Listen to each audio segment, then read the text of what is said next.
৪৭তম BCS এর বিজ্ঞপ্তি প্রকাশ করেছে সরকারি কর্ম কমিশন বা পিএসসি।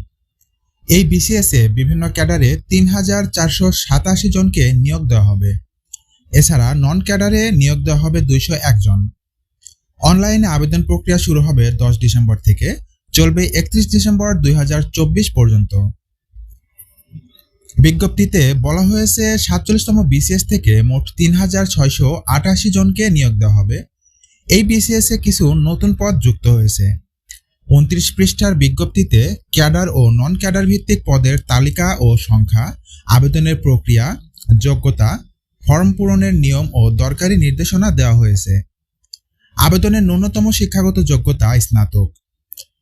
১ নভেম্বর ২০২৪ তারিখে যেসব প্রার্থীর বয়স ২১ থেকে ৩২ বছর শুধুমাত্র তারাই আবেদনের সুযোগ পাবেন। প্রার্থীদের আবেদন করতে হবে অনলাইনে bpsc.teletalk.com.bd এই ঠিকানায়। এছাড়াও নোটিশ ও বিস্তারিত তথ্য জানা যাবে bpsc.gov.bd ওয়েবসাইটে অথবা আমাদের ক্যারিয়ার তথ্য ইউটিউব চ্যানেলে।